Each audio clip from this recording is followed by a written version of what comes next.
वरुण, ये बात तो तय है कि अभीक सिन्हा की मृत्यु आत्महत्या नहीं, हत्या ही थी। और अब एक नया दृष्टिकोण सामने आया है। क्या सर? मैंने पुलिस से अभीक सिन्हा के मृत शरीर की कुछ तस्वीरें मंगाई थी। उनकी उंगलियों के बीच स्याही लगी हुई है। ये लकड़ी का तिनका पाया गया उनकी उंगली पर। शायद मरने से पहले उसके हाथ में पेन हो। नहीं, हर कथन में यह दर्ज किया गया है कि मरने से पहले उनके हाथ में शराब का गिलास था। कलम तो कहीं मिली नहीं पुलिस को। फिर ये स्याही कहां से आई? स्याही तो स्याही, ये लकड़ी का तिनका कहां से लगा? सर शायद नीचे गिरते टाइम वो लकड़ियों के थ्रू। या दैट्स इम्पॉसिबल, क्योंकि ऊपर से नीचे कहीं लकड़ियां नहीं थी। तो फिर ये लकड़ी का तिनका आया कहां से? अब इस प्रश्न का उत्तर तो तेरी नानी ही दे सकती है। नानी? और भेंट हो जाए तो मेरा प्रणाम अवश्य कहना। ये देखा स्टिंग कैमरा। सब नानी। All the best.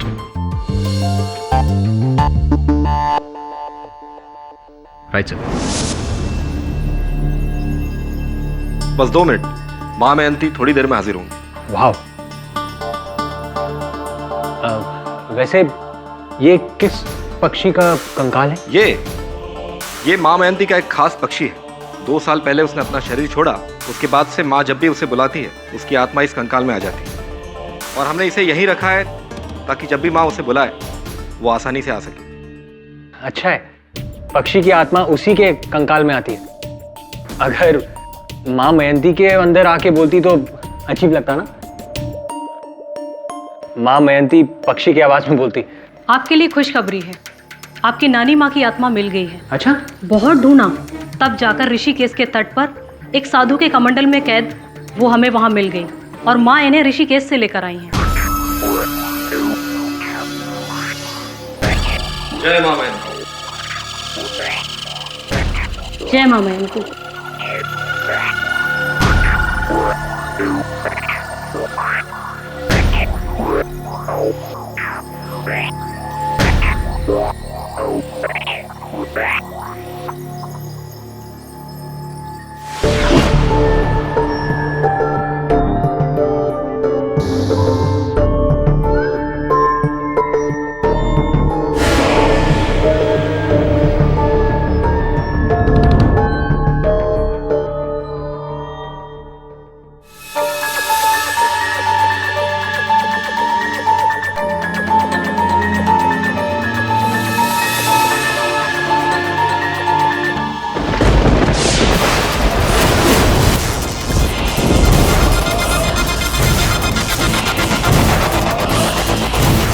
Ratna Patel जी, क्या आप इस कमरे में हैं? आपका नवासा वरुण आपसे मिलने आया है।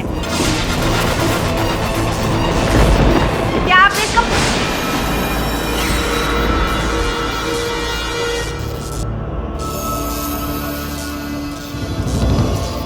वरुण, वरुण, હું છું બેટા, रत्नाबेन। नानी? કેટલી खुश છું હું तुझे इतने सालों बाद देखकर। अरे कितना बड़ा हो गया है तू, और तेरे माथे का घाव भी भर गया है। याद है जब तू मेरे सूरत वाले घर में आया था तो छत से गिर गया था, केरी तोड़ते तोड़ते। कितना बड़ा घाव लगा था। 6 टाके आए थे, याद है न बेटा? हाँ, लेकिन तब तो मैं सिर्फ 13 साल का था, और जब 20 साल का हुआ तब मोटरसाइकिल ठोक दी थी ना। अच्छा, अब तो संभल गया तू। हाँ नानी, आप कैसी हैं? अरे बेटा, हूँ तो बहुत खुश हूँ। अरे पता ऋषिकेश के एक बाबा ने मेरी आत्मा को उनके पास रख लिया है।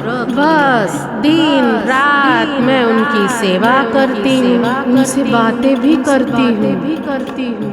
पर बेटा तुम लोगों की बहुत याद आती है। तू निर्मल हंसिका और वो नालायक झिलमिल, उसको मेरा जय श्री कृष्ण बोलना। हाँ हाँ नानी। वो तेरे नाना है ना, उनको बोलना कि तंबाकू छोड़ दे, नहीं तो 1-2 साल में मेरे पास आ जाएंगे। और वो तेरी कोकी मासी कैसी है? उनकी कमर का दर्द ठीक हुआ ना? सब नानी के बारे में ये सारी बातें सिर्फ घर वाले जानते हैं। कहीं सचमुच मेरी नानी की स्पिरिट तो नहीं आ गई? मेरे को भी मेरे ग्रैंडमदर के साथ बात करना है। जय माँ मयंती। कम ऑन मिसेस बिलेमोरिया, बहुत रिसर्च किया है इन्होंने वरुण। पूछ अपने घर वालों से कि कोई आया था पूछताछ करने, किसी का फोन आया था, क्योंकि इतनी सारी निजी जानकारी प्राप्त करना सरल नहीं होता। Find out. मान लिया सब, लेकिन ऐसे अचानक आवाज बदलना। मेरी नानी एक औरत थी, लेकिन अभी की आवाज तो मर्दाना है ना। एक औरत आदमी की आवाज में ऐसे कैसे बोल सकती है? और वो बिजनेसमैन खिलनानी, उसका फादर का बैंक कोड माँ को कैसे पता चला? Come on KD. सर कुछ बातें इंसानी समझ से परे होती है सर। क्या कहना चाहता है तू? मैं इंसान नहीं हूं? कल अदालत में बात होगी महामयंती जी के साथ। जय महामयंती जी। समझ में नहीं आ रहा है योर ऑनर, क्या करना चाहते हैं एग्जैक्टली पाठक साहब? माँ मयंती जी को यहाँ पे अदालत में क्यों बुलाया है इन्होंने? नहीं जायसवाल साहब, मैंने इन्हें यहाँ नहीं बुलवाया। मतलब इन्हें यहाँ बुलाया है इनके द्वारा उन्हें यहाँ बुलाने के लिए, अभीक सिन्हा जी को इनके अंदर बुलाने के लिए।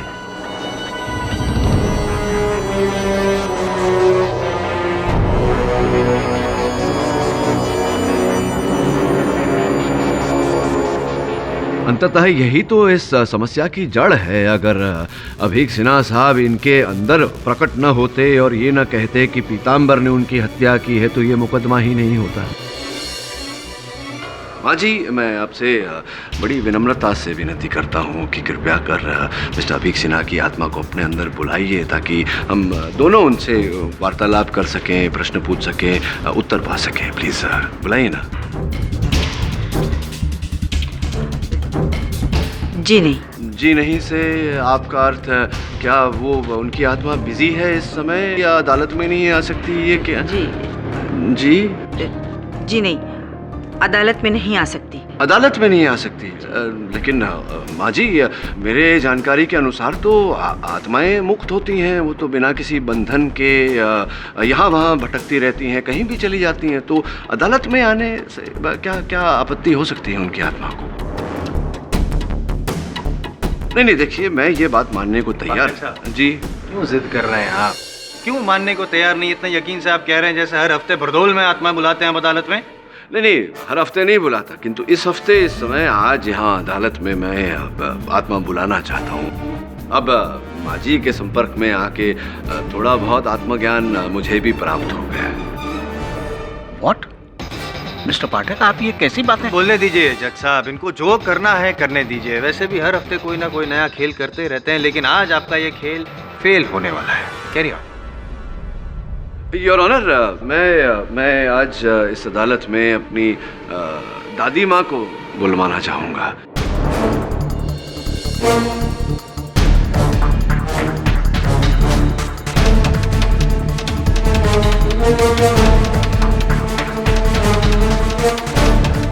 दादी माँ प्लीज आइए, इन सबको बताइए कि ये सत्य है।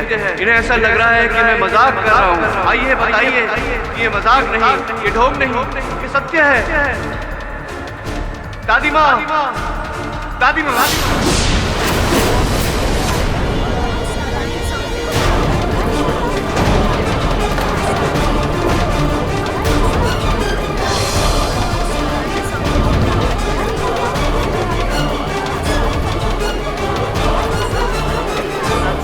Order order. अरे प्रदीप बेटा तू जज बन गया।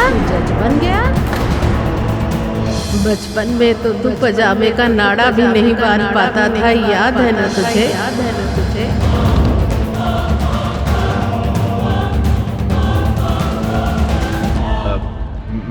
Mister Pathak, I mean Mrs Pathak,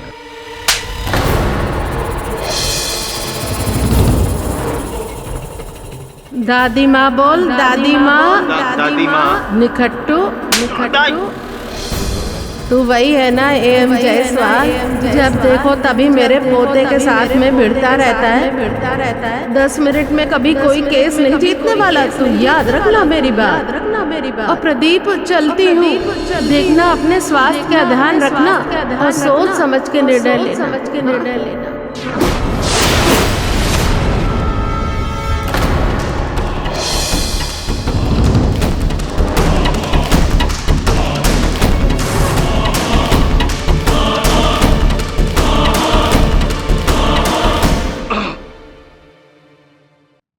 your honour, दादी माँ आई थी क्या? आई थी।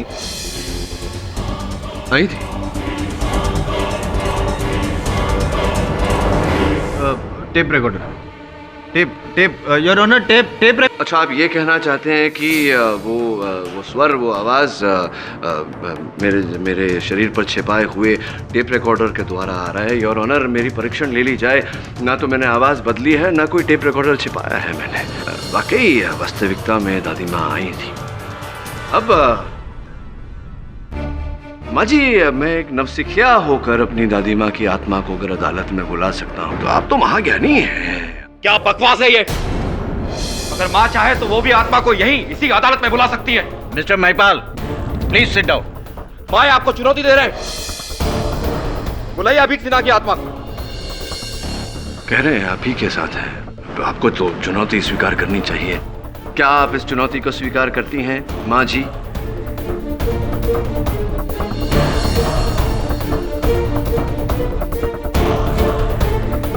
जी।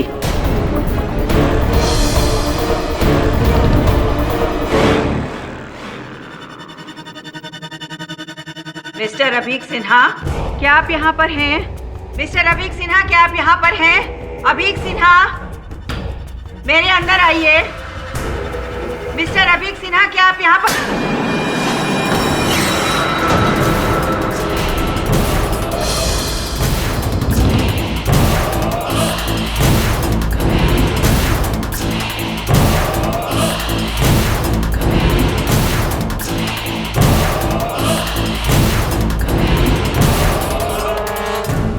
जज साहब, मैं आ गया हूँ जज साहब।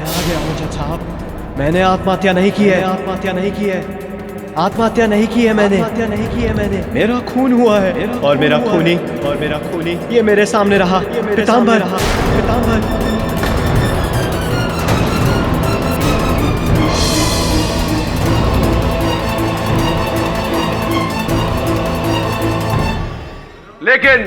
लेकिन सिन्हा साहब, मेरे मुवक्किल का ये कहना है कि इसने आपकी हत्या नहीं की। मिस्टर सिन्हा, क्या कहना चाहते हैं आप इसके बारे में? ये झूठ कह रहा है। उस रात जब मैं खिड़की पर बैठा था तो उसने आपको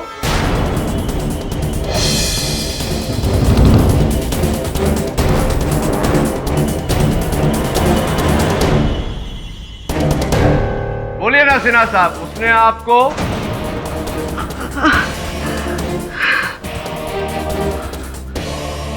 वो लगता है संपर्क टूट गया।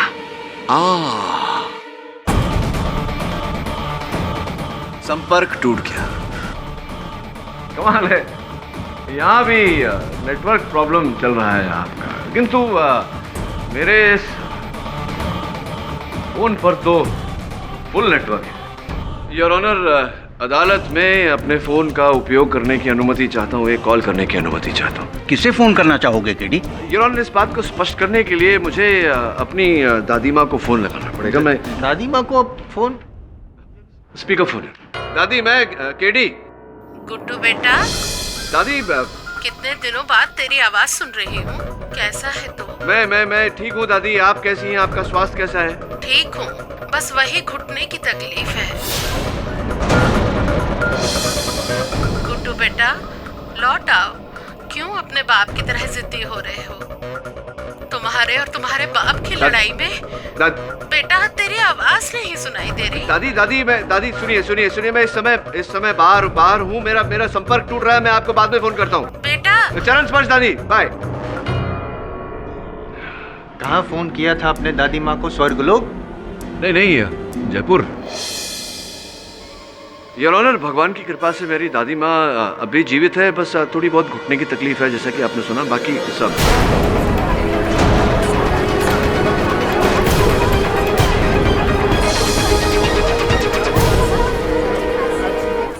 Silence in the court. तो फिर तुम्हारे अंदर वो बूढ़ी औरत की आवाज? योर ऑनर, वास्तविकता में वो ध्वनि वो स्वर मेरे अंदर से नहीं, बाहर से ही आई थी, नीलंजना जोशी जी के बदौलत। ये एक वेंट्रिलोक्विस्ट है, गरुड़वादी है। कौन सी वादी? सरल भाषा में एक ऐसा व्यक्ति जो अपनी आवाज को दूर तक फेंक सकता है, ताकि ऐसा लगे कि वो आवाज कहीं और से आ रही है, किसी और के गले से आ रही है। योर ऑनर, जिस प्रकार से कठपुतलियों के खेल में होता है। मतलब बोल वो रही थी, आप सिर्फ होठ हिला रहे। अरे प्रदीप बेटा, तू जज बन गया? बचपन में तो तू पजामे का नाड़ा भी नहीं बांध पाता था, याद है ना तुझे? जी योर ऑनर, एक मिली भगत सत्य को बाहर निकालने के लिए, सत्य के खोज में अगर मुझसे कोई भूल हुई हो, चूक हुई हो, तो क्षमा चाहता है योर ऑनर। जसवंत साहब, आपसे भी क्षमा चाहता हूँ। तो माँ मयंती जी, ये जो खेल मैंने अभी खेला, यही खेल आप और आपके जो गुट है वहाँ भी खेला जा रहा था। अब खेलने को खेल बचा नहीं, तो कृपया कर अदालत को बताइए कि मेरी आत्मा की आवाज़ सच है या मेरी आत्मा की आवाज़ सच है।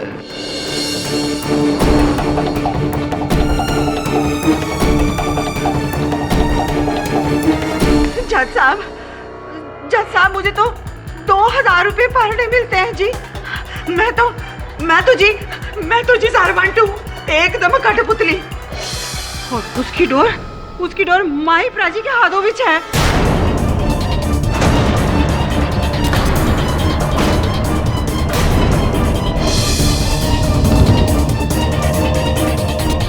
और ये सारा तमाशा ना उन्हीं का किया धरा है। माही प्राची का? जी। निवर चला, मेरी वाइफ और मैं, हम दोनों वेंट्रिलोक्विस्ट हैं। 4 साल पहले मयंती मधोक को जरिया बनाकर हमने लोगों को ठग कर लाखों रुपए कमाने का एक प्लान रचा। हमने सोचा हम लोगों के मरे हुए रिश्तेदारों की रूह को बुलाने के बहाने से मयंती के थ्रू अपना वेंट्रिलोक्विज्म करेंगे।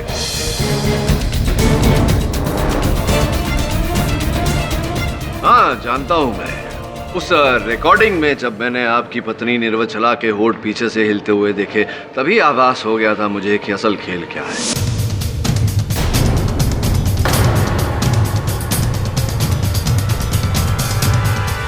रिकॉर्डिंग? और फिर आप लोग अपने यजमान से थोड़ा समय मांगते थे, ताकि उस समय में आप लोग उसके बारे में जितनी जानकारी प्राप्त कर सके वो कर ले, उनके घर वालों से, उनके व्यावसायिक मित्रों से, इत्यादि इत्यादि। जी, R&D, research and development. Sir, जब मैं 19 साल का था। महिप्रा जी, ये आपकी आत्मकथा लिखने का बहुत समय मिलेगा आपको जेल में। ये बताइए कि आपने मिस्टर सिन्हा के आत्मा द्वारा बेचारे गरीब को क्यों फंसवाया? उस पियून सहदेव के कहने से।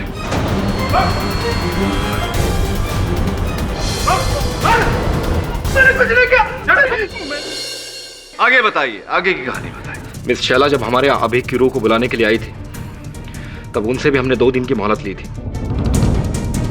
उस दौरान मैंने अभीक के ऑफिस जाकर रिसर्च की, एक पत्रकार बनकर। नैनीताल की झील में उन्होंने अपनी वाइफ से प्रॉमिस किया था ये सब उन्होंने मुझे पर्सनली बताया था। थैंक्स ऐसी। Excuse me. श्योर।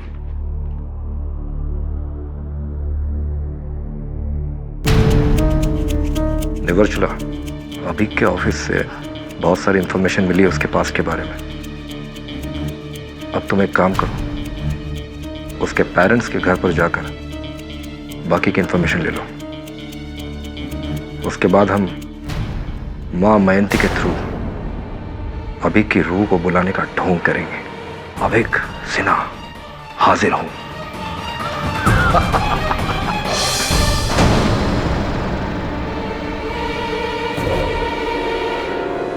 अभिक सिन्हा के रूह को बुलाने का ढोंग है। सुन, यहां पे जो कुछ तूने सुना,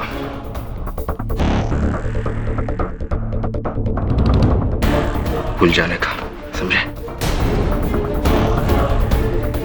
पास रख, समझा?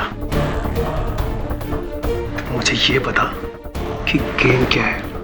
मैं अभी के अभी पुलिस के पास जाता हूं मैं।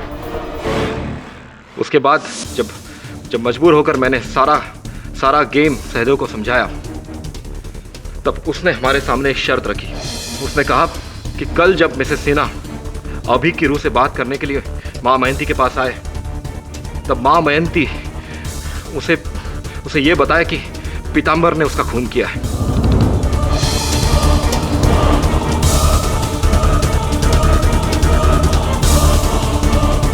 और उसने हमसे ये कहा कि अगर हमने ये नहीं किया तो वो हमारे स्कैम का पर्दाफाश कर देगा। जी साहब, मैंने इन लोगों से पीतांबर को फंसाने के लिए कहा था। क्योंकि आपने मारा है अभिक सिन्हा को। नहीं साहब, मैंने कोई खून नहीं किया साहब। तो हुआ ये था कि जिस रात पीतांबर। तू एक काम कर, तो ना सब भूल। मैं सीरियस हूँ सहदेव। हम दोनों भाई मिल करके सिन्हा को मारने का प्लान बनाते हैं और उसको मार करके उसकी मां सटीक बेच करके दोनों भाई आधा पैसा बांट देंगे। माँ कसम साहब, मैंने मर्डर प्लान नहीं किया था साहब। मैंने तो उसे इनकार कर दिया था। अब पीतांबर से पूछ लिया साहब, मैंने ऐसा कुछ नहीं किया। वह ये था कि जिस रात साहब खिड़की से नीचे गिरे थे, उस रात मैं लॉबी में ही था।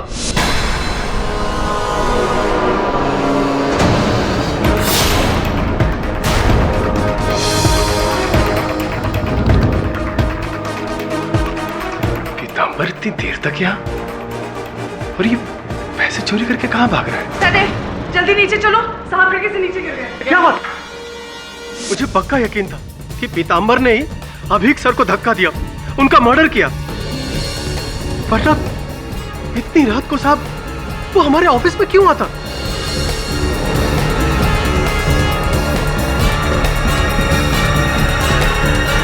और फिर मैंने पीतांबर को बार में बुलाया। क्या बे? किस बात का पैसा है? किस खुशी में? मुझे ना आधा पैसा दे दे, नहीं तो पुलिस के सामने तेरी पोल खोल के रख दूंगा। किसकी पोल? कैसी पोल? यही कि तूने सिन्हा साहब का मर्डर किया। क्या? हाँ, और उनका पैसा लेके भागा है। अभी उसमें से आधा दे दे, नहीं तो दिमाग खराब हो गया क्या? साले किसी के सामने बोलना मत। मैंने किसी को नहीं मारा, मत खराब कर। बे पीतांबर, तू ना मुझे लपेट मत, नहीं तो मैं तो तेरे ना पूरी की पूरी 12 बजा दूंगा, तब समझ में आएगा। आधे पैसे दे दे। चल, तुझको पैसा चाहिए ना? पैसा चाहिए। मुझे बहुत खुन्नस था उसके ऊपर। मैं उससे बदला लेना चाहता था, मैं उसे फंसाना चाहता था, क्योंकि उसने मुझे पैसे देने से इनकार कर दिए थे, मना कर दिया था उसने। लेकिन साहब, मेरे पास कोई ठोस सबूत नहीं था।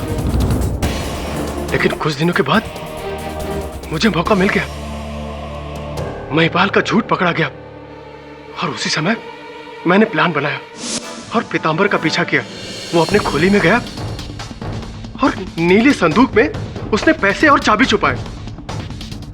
मैंने सारा इंफॉर्मेशन महिपाल को दे दिया। पीतांबर के घर में एक नीला संदूक है, उसके अंदर श्रीदेवी की तस्वीर वाला एक डब्बा है। उस डब्बे में उसके कातिल होने के सारे सबूत तुम्हें मिलेंगे। साहब, जब पुलिस को चाबी और पैसे मिले तो मैंने सोचा पीताम्बर अंदर हो जाएगा और दूर दूर तक मेरा नाम नहीं आएगा। साहब बस मेरा इतना ही रोल था साहब। मैं तो बस बिना सामने आए खूनी को सजा दिलवाना चाहता था। एक खूनी तू है, मैंने अभी सेठ को नहीं मारा। तू था उस रात वहां पे, तू था। अरे झूठे, तूने मारा है। ऑर्डर ऑर्डर, चुप हो जाइए आप लोग।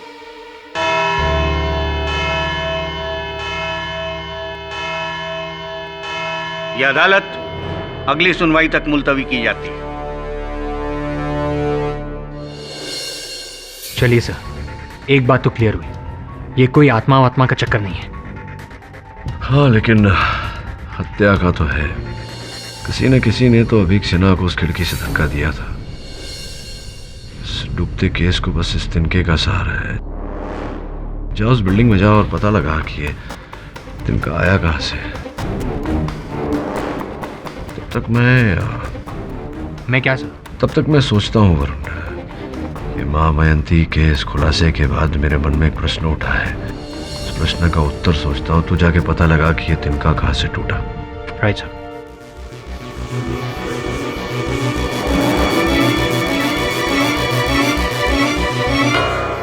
वरुण, क्या ढूंढ रहे हो यार?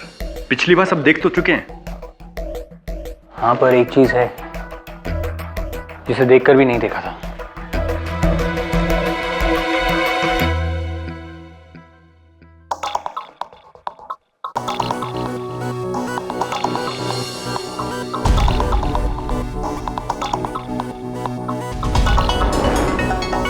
वो लकड़ी। संभाल के वरुण, संभाल के।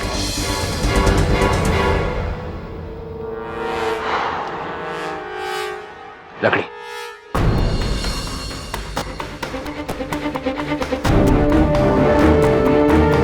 चले।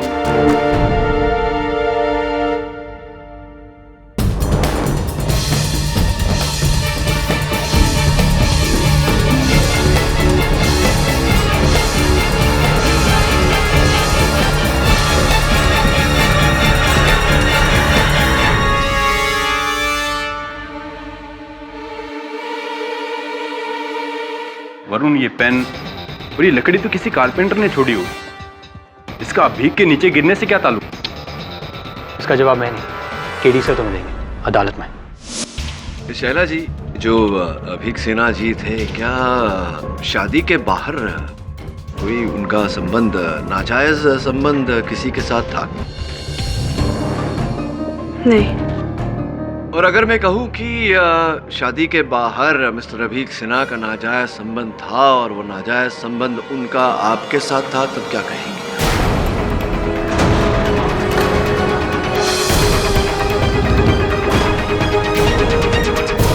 मिस्टर पाठक, ये आप क्या कह रहे हैं? नहीं, मैं वही कह रहा हूं जो इस कलम को देखकर मेरी समझ में आया। ये कोई आम कलम नहीं है शैला जी, बहुत ही महंगा बहुमूल्य कलम है। लोग एक दूसरे को अक्सर तोहफे के रूप में देते हैं और अक्सर ऐसे महंगे भेंट देने से पहले प्यार करने वाले कोई प्यार भरा संदेश उस तोहफे पर गुदवा लेते हैं।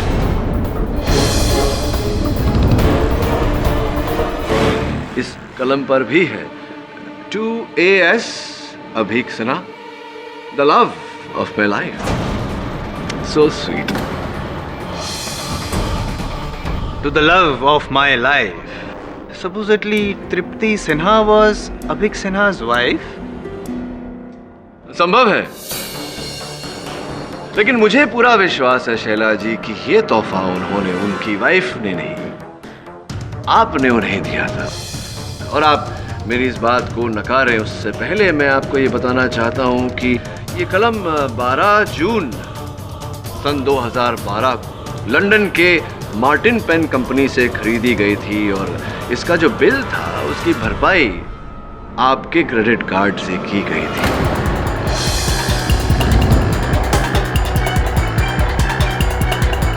Love of my life Shaila ji. जी,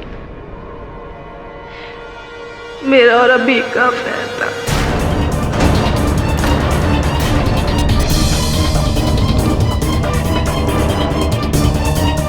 लेकिन मैंने अभी को मारा नहीं, अभी को नहीं मारा। शैला जी, ऐसा भी तो हो सकता है कि अभीक सिन्हा जी को उनके विवाहित जीवन के भंग हो जाने का डर था और वो इसी डर के चलते, इसी भय के चलते आपको छोड़ना चाहते थे, लेकिन आपको मंजूर नहीं था, इसलिए उस रात आपने उस केबिन में जाकर उन्हें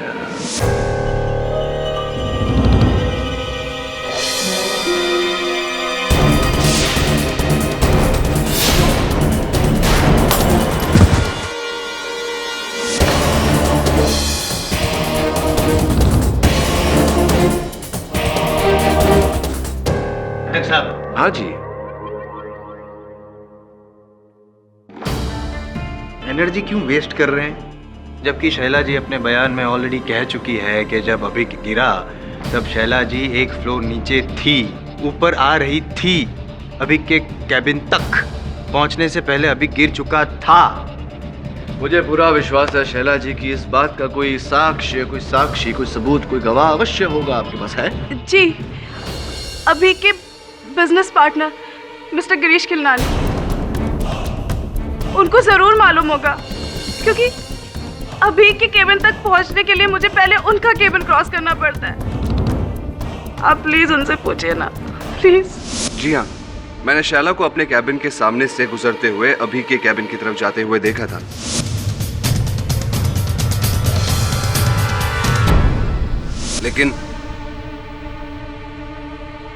लेकिन तब नहीं जब वो कह रही है, अभी के मरने से कुछ 5 मिनट पहले।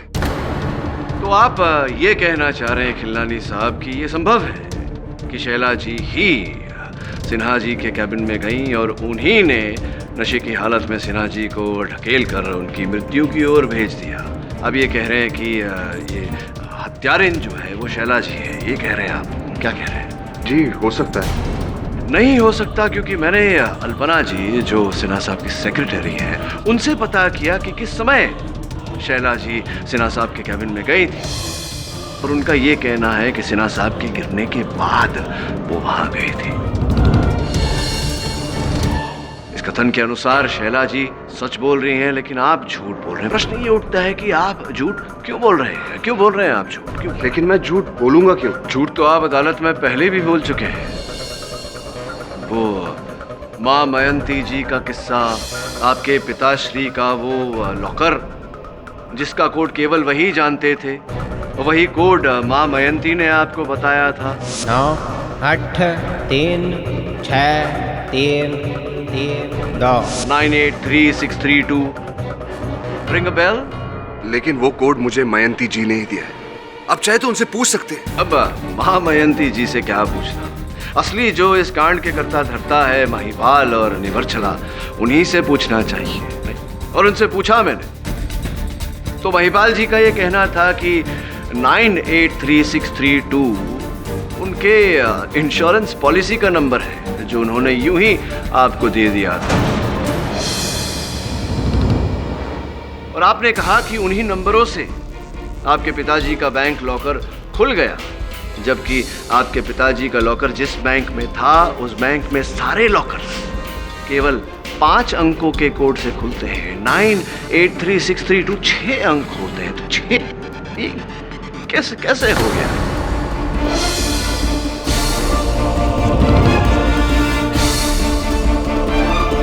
अगर मैं इसका जवाब ना दूं तो मुझे अपने लॉयर से बात करनी है। Very good idea. आप कीजिए अपने वकील से बात, और जब अपने वकील से बात कर ही रहे हैं तो उनके साथ इस डंडे के बारे में, इस लकड़े के बारे में भी बात कीजिए। इस लकड़ी से मेरा क्या लेना देना? मेहनत करवाते हैं आप लोग मुझसे। चलिए दोबारा विस्तार में किस्सा सुनाता हूँ।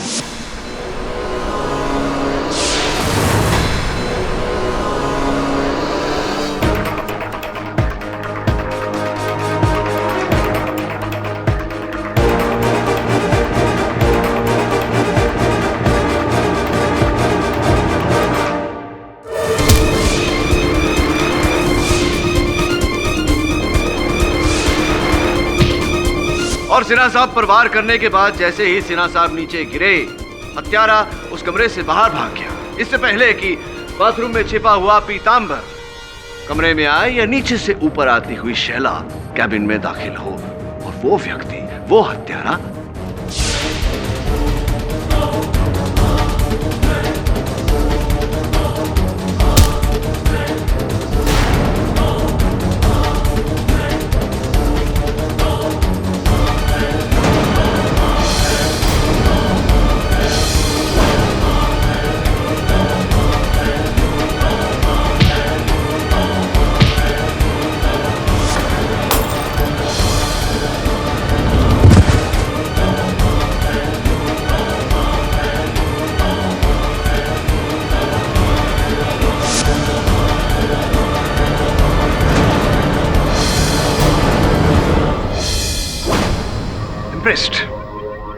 छोटा सा सवाल पूछूं?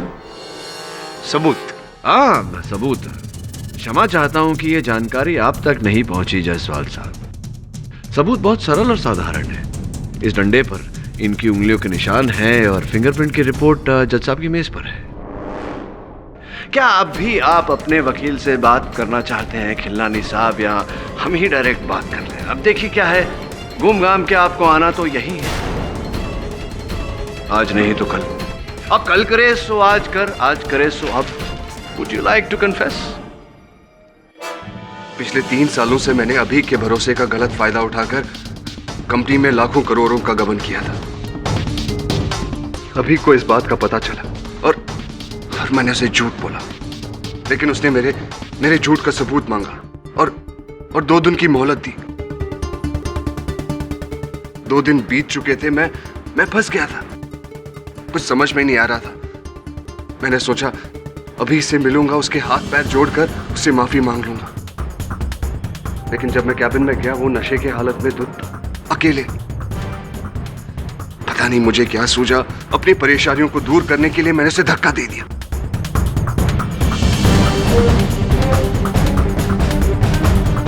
और फिर पीतांबर पकड़ा गया, तो उसे फंसाने के लिए मैं मां मयंती के पास गया और वो कोड का ढोंग किया। बाकी जैसे आपने कहा। Defence, press your honour. ये अदालत गिरीश खिलनानी को अभीक सिन्हा के कत्ल में दोषी पाते हुए फौरन गिरफ्तार करने का हुक्म देती है और पीतांबर गुप्ता को कत्ल के इल्जाम से बाइज्जत बरी करती है। The case is closed. Pathak sir ji, एक रिक्वेस्ट है। नहीं, उससे पहले मैं आपसे कुछ कहना चाहता हूँ। वैसे मेरा आपसे कहना बनता तो नहीं है, आप तो सर्वज्ञानी हैं, फिर भी जिस प्रकार से पीतांबर बेचारा बड़ी बड़ी बातें करने के कारण फंस गया, उस प्रकार मुझे लगता है आप भी किसी दिन फंस जाएंगे। इसलिए बड़ी बड़ी बातें ना किया करिए। मेरे बाबूजी कहा करते थे, लोगों को प्रभावित बातों से नहीं, अपने कर्मों से कीजिए। और भी दिलचस्प कहानी देखने के लिए हमारे चैनल को सब्सक्राइब करें और बेल आइकॉन दबाना न भूलें।